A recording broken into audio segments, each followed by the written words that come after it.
Gilles Simone, né à Liège le 25 mars 1923. Surtout la déclaration de guerre. Mon père avait déjà prévu qu'il s'occupait de motos. Il était président de chez Chaufontaine pour les motos. Il avait été à Chemnitz et il avait vu les chars allemands le long de la frontière tchécoslovaque et contre l'Autriche aussi, vers l'Autriche.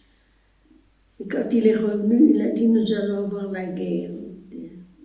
Le 10 mai, pendant la nuit, vers 5 heures du matin, on a entendu 2-3 explosions. Et mon père est venu me chercher dans mon lit pour me dire « Viens avec moi sur la plateforme, tu vas entendre ». Il m'a dit « Je vais entendre quoi ?»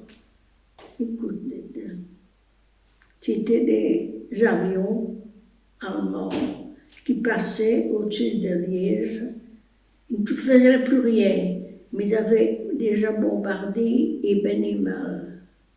On avait dit que si la guerre arrivait, que nous devrions marcher, pas pour nous battre, pour soigner les blessés, surtout que j'étais ambulancière.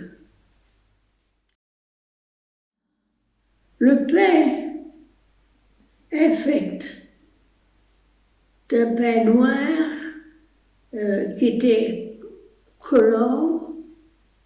C'est bien simple, il y en a qui faisaient des sculptures avec le pain. Évidemment, c'est des gens qui pouvaient se payer du pain blanc ou du pain gris, mais convenable, quoi. Parce qu'un pain, c'était 50 francs. C'était constamment des arrivées d'Allemands avec leurs plaques. Et ils venaient à peu près toutes les semaines voir si on n'avait pas des réfractaires, surtout à partir de 42, fin 42.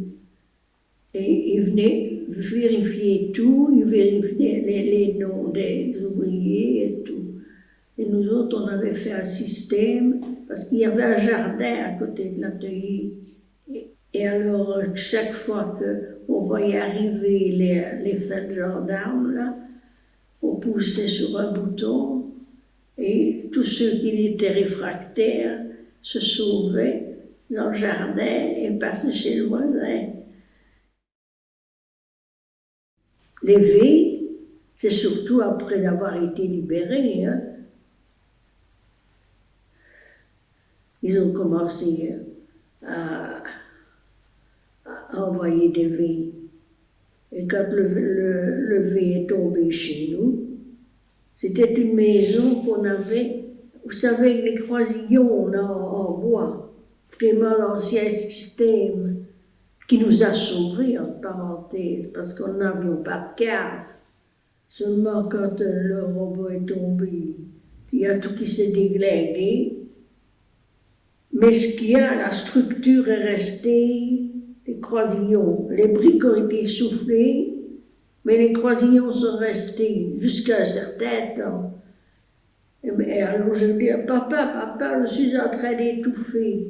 J'avais les meubles qui étaient tombés, la glace et la garniture en bronze de cheminée qui était tombée sur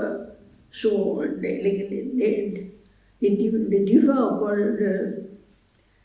enfin, mon lit, c'est pas plus sale. Et alors, oui, mais d'accord, je veux bien t'aider, mais seulement il faut que je retrouve mon caleçon. Alors, la pantomime avec maman, mais enfin, genre, va l'aider, tu chercheras ton caleçon après. Et je suis sortie par une fenêtre. J'ai marché sur des morceaux de glace, en petite chemise de nuit. Il faisait un froid de canard.